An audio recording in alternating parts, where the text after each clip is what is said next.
Ya. A ver, ¿me escuchan, por favor? ¿Podrían levantar la mano? Creo que no me escuchan. Ahora sí, perfecto. Lo que pasa es que cometí una torpeza dentro de las muchas torpezas que cometo y desconecté, pero ahí estamos, otra vez volví a conectar. Muy bien, entonces vamos a compartir la pantalla.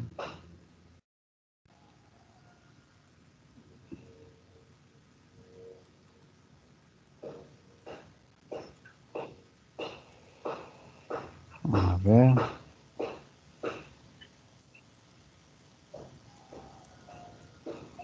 cargar el marcador.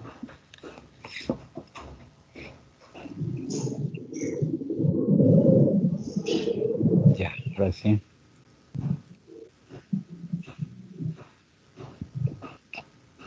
Perfectamente.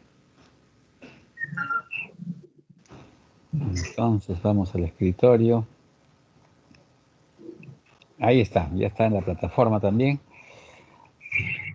Vamos a ver el ensayo de rotura a compresión simple en probetas de suelo, ¿no? En el marco de la determinación de los parámetros geotécnicos de suelo en los laboratorios, en el laboratorio, ¿no? El Reglamento Nacional de Edificaciones habla eh, con respecto a la resistencia del suelo, de la capacidad portante, y dice pues que los parámetros geotécnicos deberán ser calculados con las fórmulas aceptadas en mecánica de suelos, pues esas que estamos viendo acá, los procedimientos, y también, o también dice acerca de los ensayos de laboratorio indicados en la tabla número 5, así menciona. Y bueno, y mirando la tabla número 5, pues en esta modificación del reglamento que fue en diciembre del 2018, pasó desapercibido, pero está vigente, ya no considera para el cálculo los parámetros geotécnicos para determinar la capacidad portante del suelo, de realizarlos a través del ensayo de corte directo,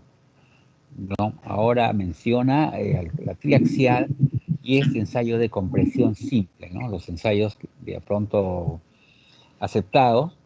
El ensayo de corte directo es ahora considerado para determinar parámetros geotécnicos, pero que sean utilizados para rellenos estructurales, ¿no? Un ejemplo de un relleno estructural que hicieron en la catedral, la cimentación de la catedral, está pues con un relleno estructural, ¿no? No es cualquier relleno tampoco, lo cual no desmerece la importancia ni nada por el estilo. Sin embargo, es la consideración que ahora toma en cuenta la norma. Es por eso que este ensayo, que es sumamente sencillo, es necesario es mostrarles cómo funciona. Bueno, el ensayo de compresión simple, ¿no? En la práctica de laboratorio se determina pues la resistencia última a la compresión no confinada, ¿no? De un suelo cohesivo y también puede ser semicohesivo, ¿no? Es decir, puede ser limo arcilloso, arcilloso. Entonces hay suelos que no necesariamente tienen que ser netamente arcilla, pero está orientado para el suelo cohesivo, básicamente, ¿no? El suelo cohesivo en la cual pues el ángulo de fricción interna es cero, no tiene fricción entre sus partículas. Este ensayo es un caso particular del ensayo de compresión triaxial, donde la resistencia al corte de una muestra cilíndrica de suelo es medida bajo esfuerzos laterales nulos. Es decir, en este ensayo es parecido al ensayo de compresión triaxial rápido, pero se diferencia pues en que el esfuerzo de confinamiento, el sigma sub 3, que es el esfuerzo principal menor, en este caso es cero, porque no hay nada pues que lo presione, así en ese sentido. Tampoco hay pérdida de humedad durante el ensayo, por lo tanto el volumen de la muestra se mantiene constante. La longitud de la muestra cilíndrica es de 2 a 3 veces su diámetro, la altura es 2 a 3 veces su diámetro, como el objeto de reducir al mínimo el efecto, ¿no? Sobre las condiciones de rotura, ya que los ensayos con muestras demasiado bajas o demasiado altas, como en concreto diríamos las esbeltas, no dan resultados confiables, ¿no? Ya se ha visto que esta relación de diámetro versus altura es la relación ideal. La ventaja del ensayo de compresión simple con respecto al de corte directo es que se producen esfuerzos y deformaciones más uniformes, ¿no?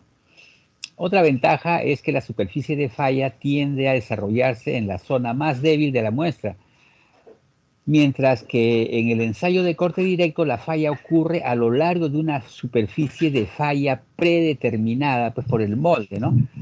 La cual no, no necesariamente tendría que ser la más débil, ¿no? Pero nosotros predeterminamos en ese sentido. El ensayo de compresión simple, con este ensayo puedes determinar qué cosa. La resistencia última a la compresión, el QU, Q último, que es bueno, lo que se quiere. También la resistencia última del corte, que es más o menos aproximadamente. El ángulo de fricción interna aproximado, bueno, en este caso prácticamente cero.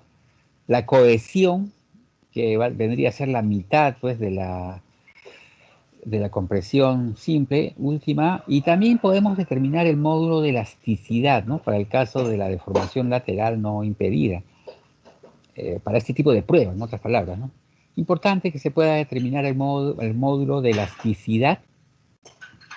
Este sería pues un tema de tesis, determinación, pero ya no decirle determinación, sino propuesta de metodología para determinar el módulo de elasticidad del suelo arcilloso en la ciudad de Pucallpa y tanta cosa. Entonces, ¿por qué? Porque con un solo ensayo no le vas a poder calcular pues, el módulo de elasticidad. Sí, pues podrás obtener a través de una fórmula, pero no es el representativo, ¿no? Que tendrías que hacer pues unos 100 ensayos, por lo menos, me imagino, que son facilísimos, bien rápidos, y con eso aplicar estadística, ¿no? Aplicar una varianza, una curva normal, digamos, para poder obtener pues un valor establecido, y ese valor sí sería el valor del módulo de elasticidad del suelo, el cual no tenemos acá en Pucallpa. Un tema muy interesante para tesis, ¿no? Que nadie lo ha hecho. Esto me hace acordar a un estudiante cuando fuimos a un congreso. Un estudiante de Arequipa determinó el módulo de elasticidad del concreto, pero lo determinó haciendo un montón de ensayos con diversos agregados de Arequipa. Estamos entonces, y bueno, aplicó estadística, etcétera, etcétera, y también pudo llegar a una conclusión que varía con respecto a lo que decía la norma, porque la norma decía, creo que dice 3000 raíz cuadrada de F', una cosa así, que pues así se calcula el módulo de elasticidad del concreto, pero este estudiante llegó a demostrar que no necesariamente es ese valor para Arequipa. Entonces, acá en la ciudad de Pucallpa se podría hacer una investigación acerca del cálculo del módulo de elasticidad, una metodología, pero para el suelo arcilloso, ¿no? Y esto, bueno, no sé si ustedes van a tener que hacer tesina, creo, para titularse. Entonces, podrían entrar por acá, una monografía, y después lo desarrollan, ¿no? Es un tema muy interesante. Bueno, entonces, tipos de falla que se presentan en este ensayo, ¿no? Se presenta, por ejemplo, la falla normal. La muestra falla produciendo un ángulo alfa, ¿no? Este ángulo que forma el plano de falla con la dirección, ¿no? La dirección del plano principal menor, ¿no? Bueno, el ángulo alfa, pues, es este que está acá. Y ese ángulo es típica de suelos poco cohesivos. La carga es aplicada a una velocidad que haga comprimir la muestra de suelo a razón de 0.5 a 1%, ¿no? De su altura por minuto. Más o menos esa es la velocidad. La falla normal pues genera este tipo de fallas, así. ¿Qué está acá? Entonces, se genera una rotura, ¿no? Ahí en la muestra, es la típica falla normal. Pero hay otra falla que también se presenta, que es la falla por barrilamiento o la falla plástica, que acá un dibujito en la cual muestra más o menos cómo se hincha, no se rompe. Puede ocurrir para arcillas muy blandas, suelos muy finos, y no se rompen durante la prueba, sino que se deforman. Entonces se considera como carga de rotura la que corresponde a una disminución de la altura de la muestra de suelo de un 20% de su altura inicial, ¿no? Porque si nosotros veríamos cuál es en este caso, cuál ha sido la carga normal de rotura. Bueno, la que me generó la falla, pues la rotura, esa la puedo visualizar, pero en este caso, cuando no se rompe la muestra, vamos a determinar que la carga correspondiente a una deformación del 20% de su altura inicial, esa es la muestra, esa es la carga de rotura, ya que vamos a considerar. Bueno, los materiales, tenemos pues utensilios de tallado, la prensa para roturas de probetas, ojalá que le compren ahí al laboratorio. Se hizo un pedido en pandemia, me acuerdo que nos pidieron y hasta las proformas les he mandado. Espero que lo hagan, que no sea un saludo a la bandera. Sin embargo, este ensayo también se puede realizar con la prensa CBR perfectamente, normal, no más. Hay laboratorios que usan la prensa CBR para hacer este tipo de ensayo. Hay que preparar la muestra por remoldeo, ¿no? Esto puede ser pues por extracción, ¿no? A través de un tubo. Ese es más el famoso tubo sacamuestras, ¿no? Un tubo de PVC con punta. Hay que medir siempre el tamaño de la muestra con el vernier o pie de rey para más o menos tener la relación que hemos indicado, ¿no? La relación de altura a diámetro debe encontrarse entre 2 a 2,5, más o menos esa es la proporción de altura entre diámetro, ¿no? No sé qué medirlo.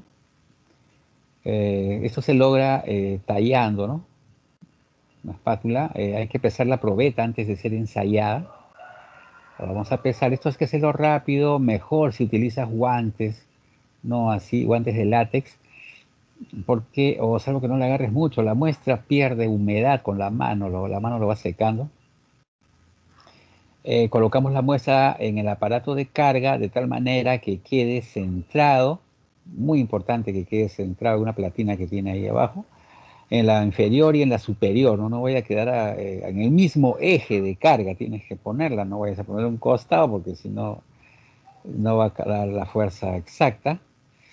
Hay que poner en cero el indicador de deformación y aplicamos la carga de tal manera que se produzca una deformación axial a una velocidad de 2 a 2,5% por minuto, ¿no? Una velocidad, hay que tomar nota de las medidas de las deformaciones y las cargas cada 30 segundos. No hay que tener un cronómetro, si no tienes un equipo, un software, entonces con un cronómetro cada 30 segundos se comienza a anotar, normal nomás se puede hacer eso, hasta que éstas comiencen a disminuir o bien hasta que la deformación axial sea del 15%, ¿no? Así, básicamente. La rotura de la probeta se alcanzará cuando la carga axial comience a disminuir. ¿Estamos? O cuando la deformación axial sea del 15%, como dijimos anteriormente. Bueno, básicamente eso, ¿no? Ahí se va a comenzar a aparecer la rotura en la probeta. Finalizado el ensayo, se realiza un esquema de la forma de rotura y se mide el ángulo con respecto al plano, digamos, en este caso al plano horizontal, pues, ¿no? Siempre que sea posible, ¿no? Pero sí es importante indicar qué ángulo es la rotura, del tipo de falla. Y al finalizar se introduce la probeta para determinar su contenido de humedad, ¿no? Se introduce en la estufa.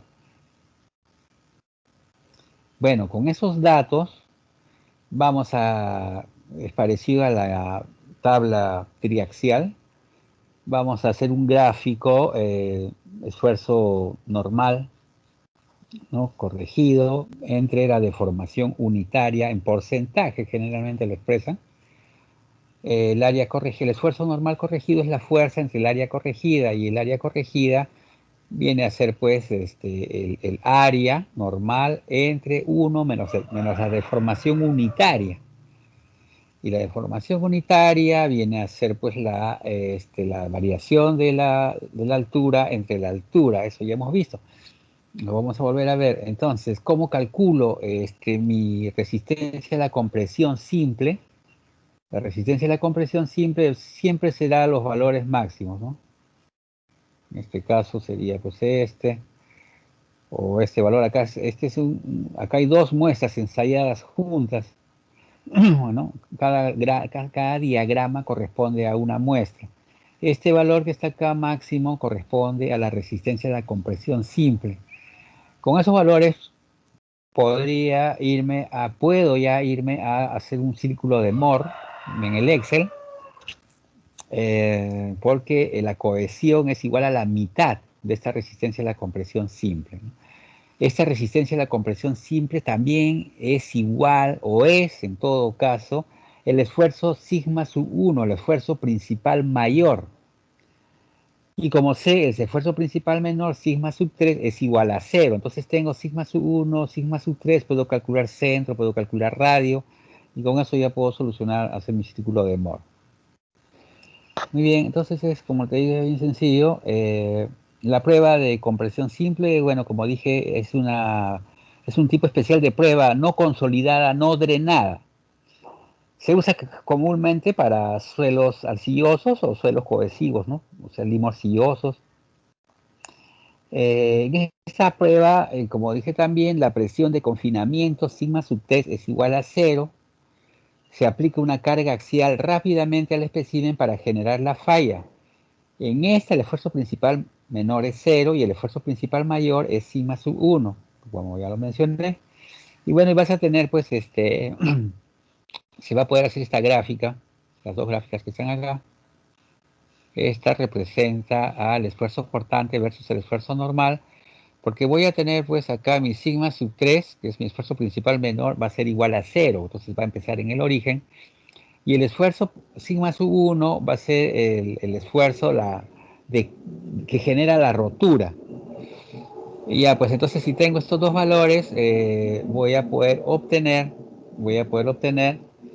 el C sub U, ¿no? Esta distancia. ¿Estamos? Eso sería la cohesión. ¿Estamos? Bueno, básicamente, acuérdate que esta distancia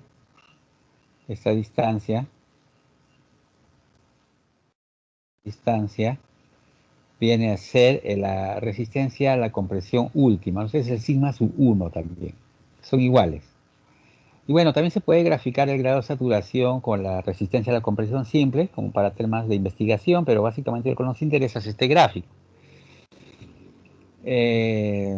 Acá está lo que les estaba mencionando, o repito otra vez, obtenido del libro de Brajadas, el esfuerzo cortante, ¿no? En este caso es igual a sigma sub 1 sobre 2, o es igual a la resistencia a la compresión simple entre 2, o vendría a ser igual a la cohesión, ¿no? Bueno, acá está, pues, ¿no? Como la dije antes, este valor es la cohesión.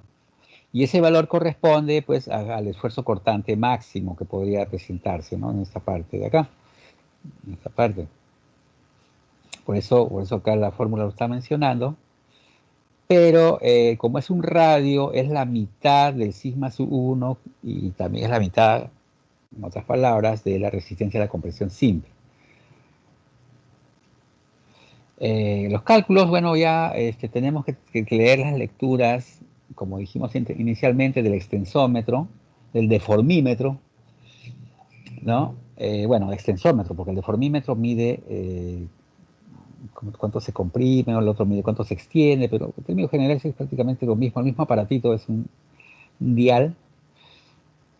Hasta que la muestra falla con un ángulo, calculamos la deformación unitaria, que es la variación de la altura con respecto a la altura total. Entonces tenemos que leer eso.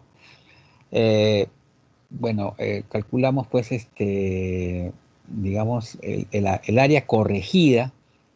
El área corregida es igual al área inicial entre 1 menos la deformación unitaria. Eso sale pues haciendo que los volúmenes iniciales es igual al volumen final, no hay mucha variación. Entonces el área A por H es igual a por H'. A es este lado, H es esta altura. Y bueno, pues lo que pasa es que esta H de acá lo están reemplazando por H' más el delta. Acá está esta parte. Y reemplazando esta deformación unitaria, este delta que está acá, es H1 menos H' sobre la altura. Estamos y reemplazando en función de la deformación unitaria, bueno, queda esta fórmula, pues, ¿no? Lo que genera, pues, la clásica fórmula, pues, del área corregida, le llaman, ¿no? Entonces, área corregida después de aplicar la carga es igual, y vuelvo a repetir, el área inicial entre 1 menos la deformación unitaria. Y bueno, también sabemos pues que el esfuerzo normal es la carga entre el área corregida, como les dije anteriormente, y podemos graficar.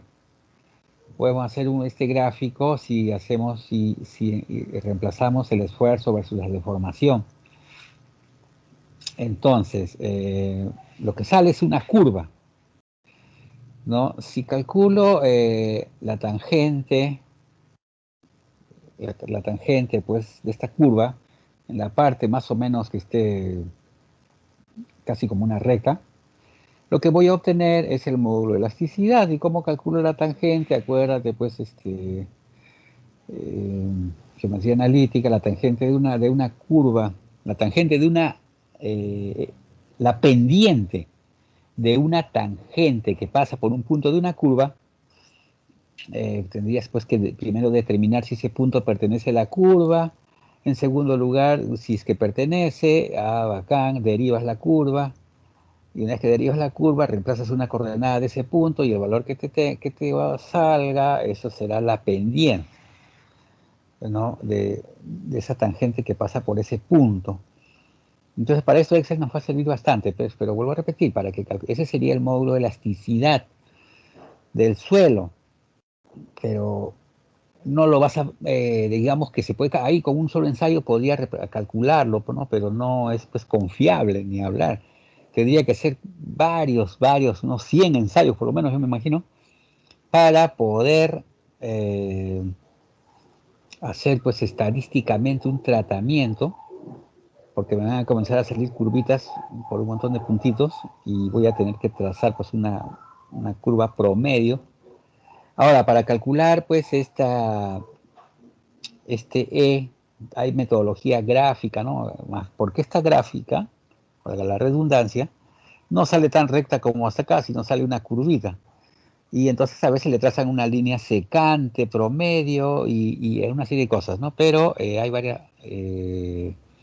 podrías hacerlo también. Yo creo más bien me voy por el lado de derivar la ecuación de esa curva. Lo que pasa es que lo hacían de manera gráfica. ¿Por qué? Porque el Excel no estaba tan potente como está ahora y yo podría determinar qué curva es una curva polinómica, y entonces busco una curva que sea bien similar a la que está en mi gráfico, y esa curva, planteo la ecuación de la curva y ya con eso pues podría derivarla, siempre y cuando sea una curva que pertenezca, pues no sea similar. Si no, tendría que hacer mi método gráfico en la cual trazo tangentes, ¿no? Pero ¿de dónde a dónde la tangente?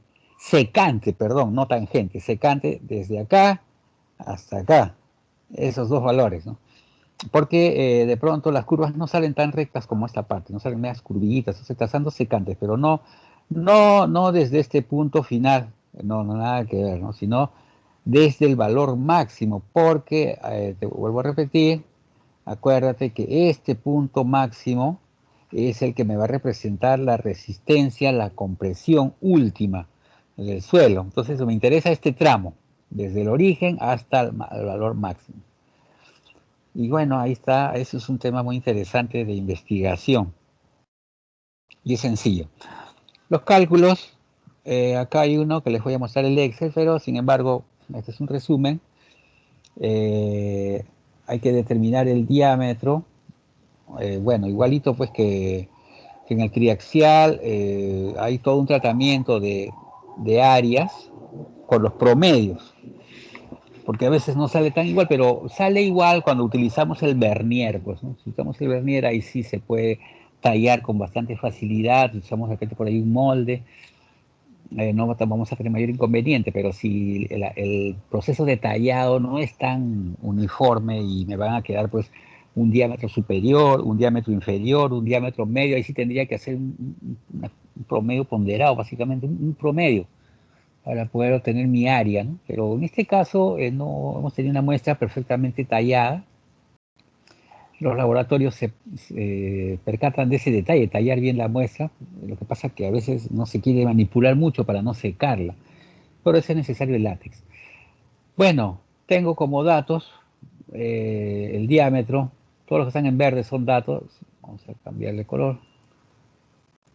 Tengo este dato, el diámetro, y tengo también la altura inicial. Entonces, con estos dos datos, puedo pues calcular el área y puedo calcular el volumen. Tengo mi peso húmedo, está expresado en gramos, mira. Bueno, masa húmeda sería hablando con más propiedad, pero entonces tenemos ese valor. También puedo obtener mi masa, peso unitario, que está gramos sobre centímetro cúbico. Y la altura final, después va a ser, vamos a ingresar este valor.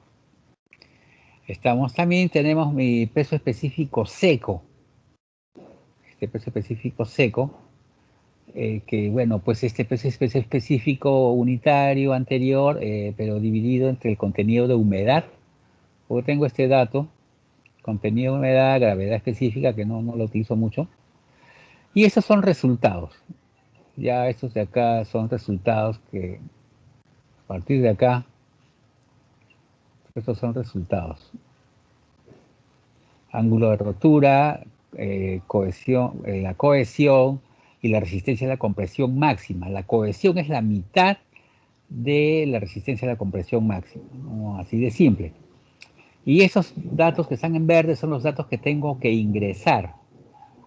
Entonces, acá tengo pues vamos a ver, acá tengo la variación, ¿no? En milímetros, cuánto se está incrementando, la deformación, es lectura directamente del dial. Con ese valor puedo calcular mi deformación unitaria, que es ¿ven? La variación de la altura ante la altura inicial. Calculo esto de acá. Es esta deformación entre la altura inicial, entre esta altura. Ahí está. 1 menos E, ya pues. El área corregida ya hemos dicho, acá está, mira, es igual a el área inicial entre 1 menos E. Y tienes pues tu área inicial. Acá está tu área inicial. Perfectamente. Después tienes las cargas, que la vas a ver, la vas a leer con el deformímetro, perdón, con el dial de carga, el deformímetro, salvo que el equipo tenga la posibilidad de indicar qué carga está aplicando. Si no, si utilizas una prensa CBR, igualito que el CBR, ¿no? Pones tu anillo, pones tu dial ahí y multiplicas por la constante del anillo, etcétera, esa lectura, y al final vas a tener, ¿no? Tu carga, bueno, en este caso está en newtons, lo pasamos a kilogramos, ahí está pasado en kilogramos, estamos, ¿cómo lo paso a kilogramos? 39.81, y después voy a tener mi esfuerzo normal. Este esfuerzo normal que está acá es esta fuerza, ¿no? Es la carga, pues, ¿no? Fuerza, que está acá, entre el área corregida, entre este valor que está acá. Me sale mi esfuerzo normal. Y por último, tenemos la deformación unitaria, pero en porcentaje, esta que está acá, deformación unitaria en porcentaje, que vendría a ser esta deformación unitaria decimal multiplicada por 100. Y ya, pues, entonces, ¿qué voy a graficar? Voy a agarrar y voy a graficar estos dos. Estamos, esos dos voy a graficar. Y voy a buscar el máximo también, de pasadita, porque lo voy a necesitar. Ese máximo va a ser, pues, el valor de la resistencia última. ¿Estamos? Bueno, entonces con esos dos hago mi gráfico y acá está. Acá está el valor. El punto máximo, bueno, sale esta curva. En el punto máximo, acá está, me salió 1.16.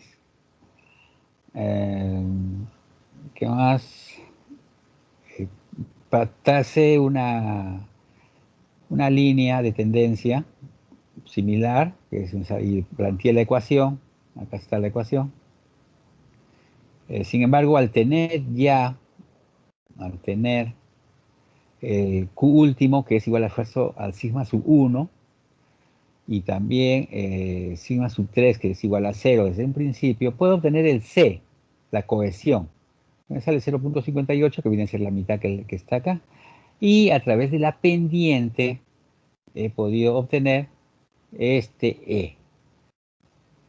¿Ya? Entonces, si tengo sigma sub 1, tengo sigma sub 3, podría llegar a determinar mi círculo de Moore, ¿no? Acá está, con su respectiva envolvente de falla, con esa plantilla que les mostré la clase pasada, que les voy a volver a mostrar. Nada más tendría, y acá puedo observar, pues acá sí puedo observar claramente el valor de la cohesión, es esta altura que está ahí. ¿Estamos? Entonces, si quisiera entrar a una fórmula de cálculo de capacidad portante, etcétera, etcétera, en ese tipo de suelo, ya pues tendría que utilizar ese valor de C, aunque el Valcusu ya me da una idea muy interesante. Bueno, también en este caso es un suelo arcilloso, porque de pronto la envolvente de falla me da un phi igual a 0, ¿no? Entonces, en este caso el esfuerzo cortante es igual a C. ¿Qué más? Nada más, pues eso sería.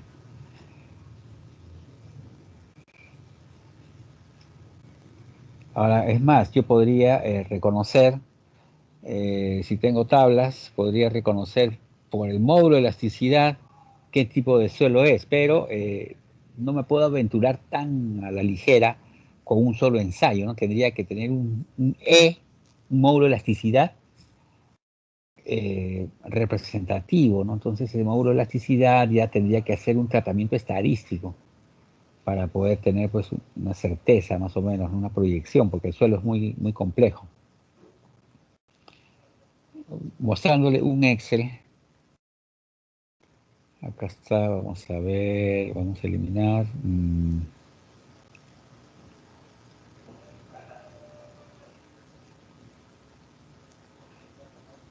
Vamos a ocultar esto. Ya es el mismo cuadro, como les mencioné, todos los valores. Ahí está, es deformación entre altura inicial, esa es la deformación unitaria, ese es 1 menos C. El área corregida es igual al área inicial entre 1 menos E. Esta carga es la que obtengo, esta otra carga es dividida a la anterior ya en kilogramos, lo estoy dividiendo entre 9.8. El esfuerzo normal vendría a ser a la carga en kilogramos dividido entre el área corregida, y la deformación unitaria viene a ser pues la deformación unitaria en porcentaje viene a ser la deformación unitaria multiplicada por 100. Y bueno, nada más. Con eso, con esta tabla, con estos dos valores, me voy acá a mi gráfico, ahí está el gráfico, y con eso calculo el Q sub U. Bueno, Q sub U viene a ser pues acá mi sigma sub 1, ahí está, sigma sub 1 y sigma sub 3 es igual a 0. Entonces en este caso puedo calcular el radio viene a ser la semidiferencia de estos dos, y el centro viene a ser la semisuma de estos dos. Ya, pero normal nomás. Podría hacer para varios ensayos esta tablita, y para que me salga pues el círculo, ya sabes, tendría que calcular primeramente mis grados, pongo de 0 a 180 porque quiero que el círculo sea hasta 180. Si lo completo hasta 360 va a salir un círculo completo. Esos grados sexagesimales lo paso a radianes. Ahí está. De las fórmulas que ya hemos visto anteriormente, tenemos pues que el esfuerzo normal va a ser igual al centro menos el coseno del ángulo phi multiplicado por el radio. Y ya está, pues ese es el sigma y el tau correspondiente a al esfuerzo normal, que vendría a ser pues la raíz cuadrada, porque el tau al cuadrado, ¿no? Pero en este caso despejamos la raíz cuadrada del radio al cuadrado menos este esfuerzo normal, o bueno, paréntesis, menos esfuerzo normal menos el centro. Todo eso le va al cuadrado. Y ya, con esos dos, clic hacia abajo y dos se van toditito estos y grafico estos dos. Hago este gráfico que me está saliendo en función del sigma sub 1 y sigma sub 3. Definitivamente pues voy a llegar a este gráfico, a esta curvita, medio círculo. Este medio círculo ahora me falta ponerle su envolvente de falla. Para eso necesitas considerar dos puntos. En este caso veo pues más o menos un punto tiene que ser 0 para la curva, la recta. Va a estar dos puntos de dos coordenadas, 0, y la otra coordenada en X sería 1.2. ¿Por qué 1.2? Porque bueno, acá le estoy considerando pues más o menos hasta acá es mi gráfico 1.2. Si yo le pusiera hasta 1.5 podría ser también la recta esta, sería más grande. Bueno, hasta 1.2 ya ese es el espacio que quiero que recorra. De pronto el valor de tau, bueno, tau para la envolvente, ya pues ya sabemos que es igual al C más sigma por la tangente de phi. Esa es la ecuación del envolvente. Entonces acá está, pero para eso tengo que definir un phi y un C. Entonces yo sé que el phi es 0 y con el C tengo que jugar, pues. Aunque sí yo quiero que me salga de frente, como ya acá en este gráfico me salió que es 1.16, ya pues el C es la mitad. Entonces le pongo la mitad, 0.58, y me va a salir exactamente tangente. Bueno, esto es para poder, de pronto, en un informe, para poder representar. Porque otra alternativa tendrías que hacerlo en AutoCAD, otra alternativa, pucha, que sería un poco complicado, ¿no? En cambio el Excel te da pues todas las posibilidades de graficar y hacerlo con bastante tranquilidad, ¿no? Este de acá es una plantilla, ¿no? Todo esto. Es una plantilla que te recomiendo, es bien útil, recontra práctico. Y muy probable que te pida para la práctica. ¿Estamos? Entonces sería bueno que la hagas. Muy bien, entonces como verás, entonces ya pues estoy en condiciones de dar las respuestas, ¿no?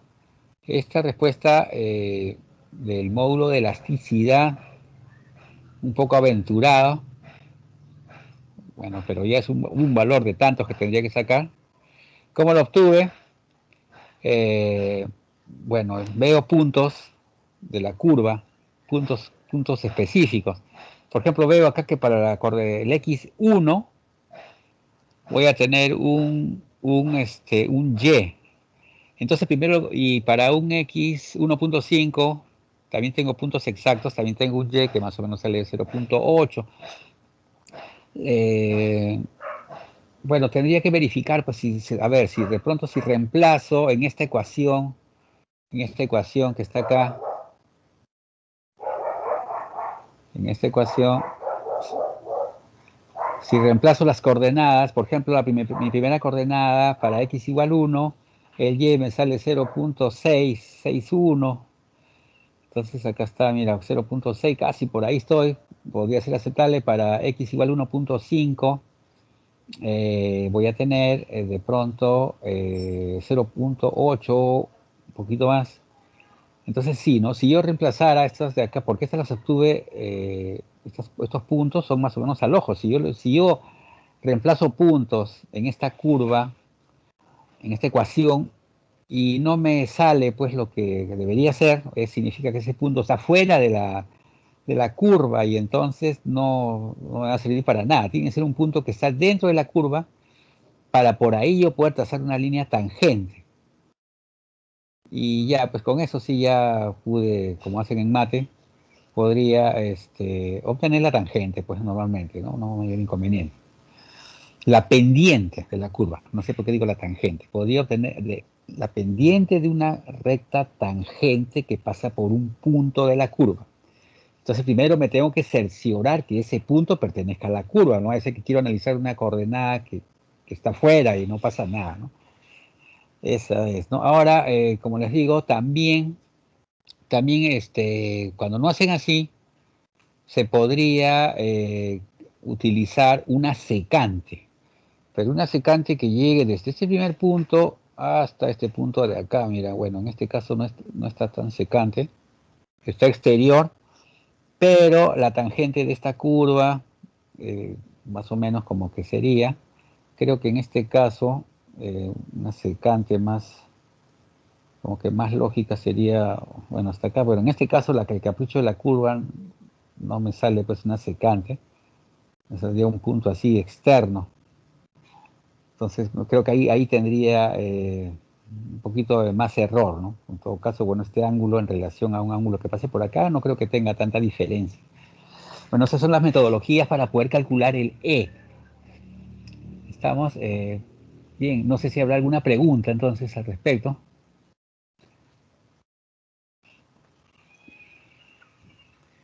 Me regreso.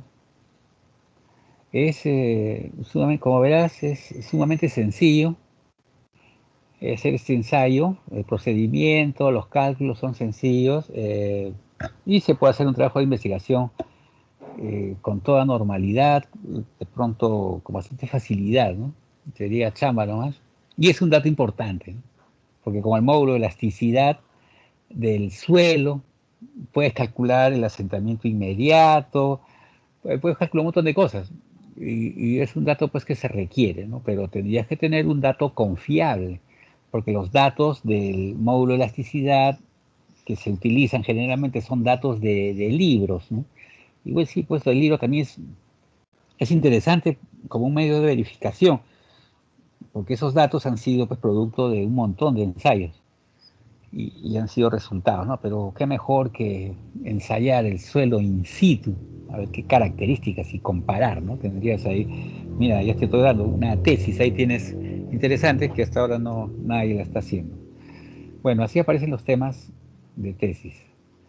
Entonces, no sé si habrá alguna otra consideración. Hoy día bueno, para el sector de educación es no laborable, es educación básica, ¿qué más? Para todo lo que es educación superior, pero las universidades ya no hay nada al respecto, no hay nada, ningún calendario cívico, así que supongo que las clases serán normales. Lo que sí están en la universidad están en cuarentena otra vez, hasta el 8 de mayo. No hay ingreso absolutamente para nadie, está muchos enfermos de COVID se están infectando, ahí mismo se están infectando en la universidad, y entonces es un problema.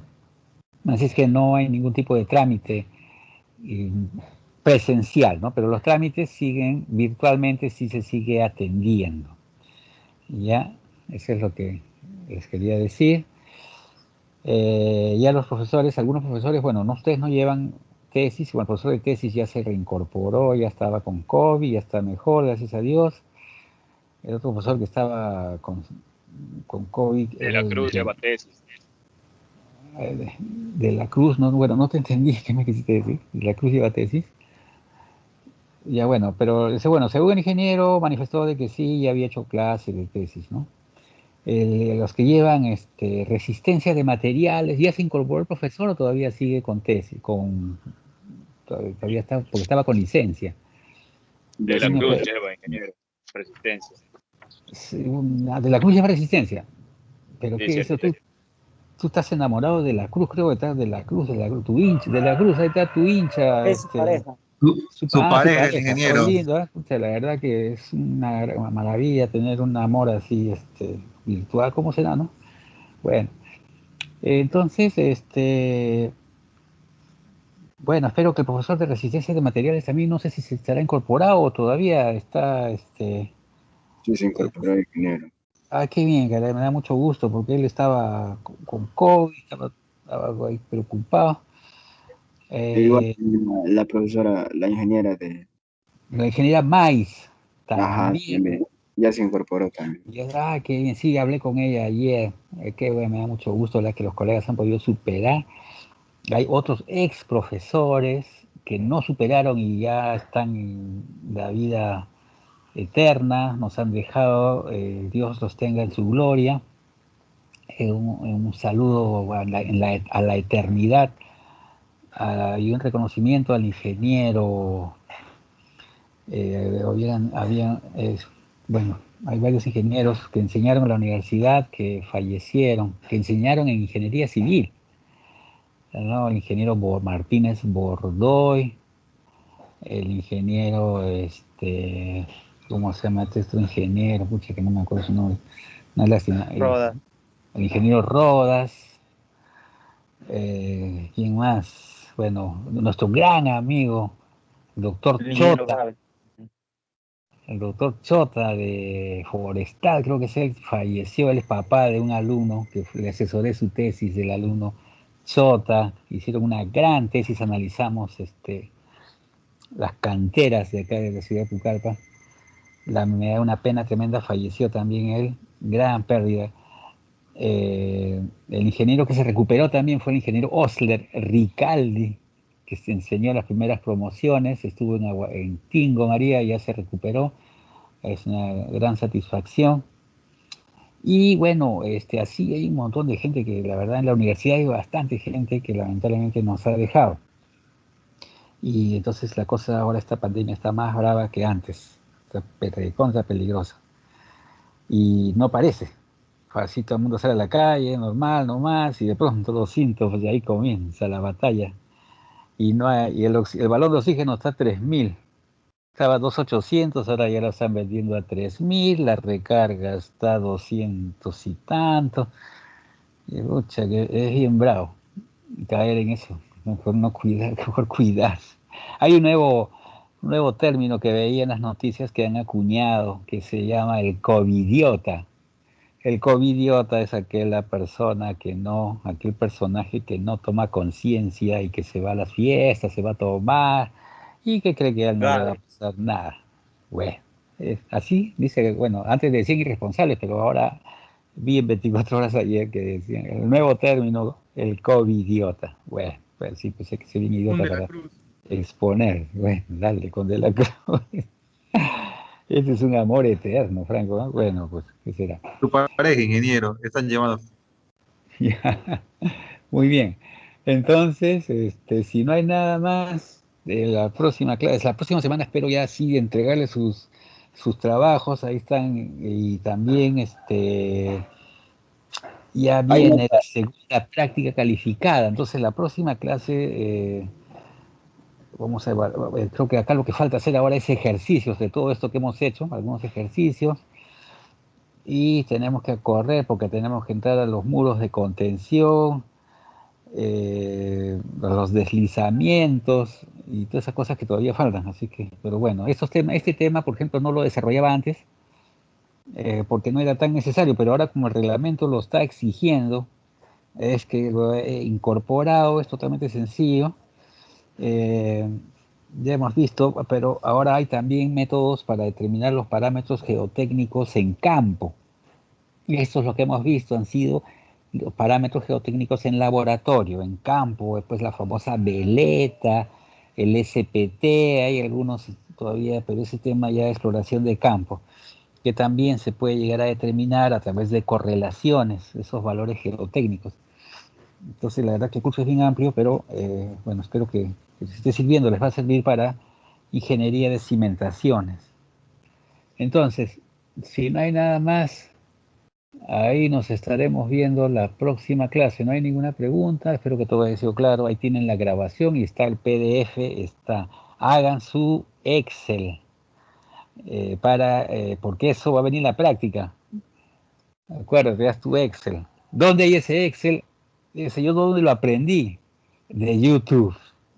YouTube está ahí una página donde te dice cómo hacer el círculo de Moore en Excel, ¿ya? Pero es igualito como te expliqué. Bueno, míralo si deseas. Así es que muchos informes de geotécnicos de los laboratorios no presentan ese círculo de Moore. ¿Por qué? Porque es complicado en Excel hacer el círculo, pero no es complicado, es recontra sencillo. Pero no está tan difundido, ¿no? Sí, ahí lo tienen, hazlo, porque como te vuelvo a repetir, de repente en el final o en la práctica número 2 vendrá, ¿ya? Una respuesta con incluido el Excel, entonces tienes que hacerlo, de todas maneras. Bueno, entonces si no hay nada más, ahí nos quedamos, nos estamos viendo.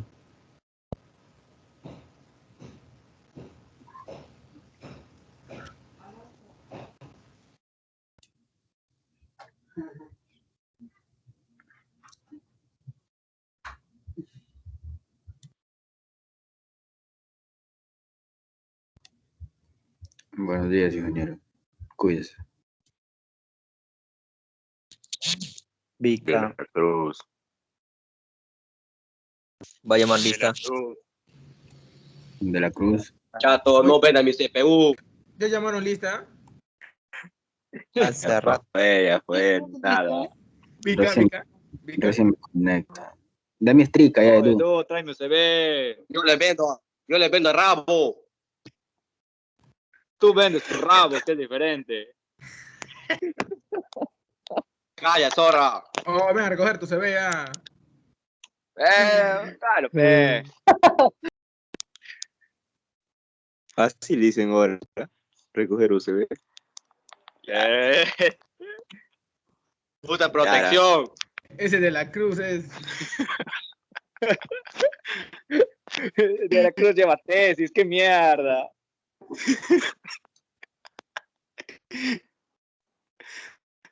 Cagado.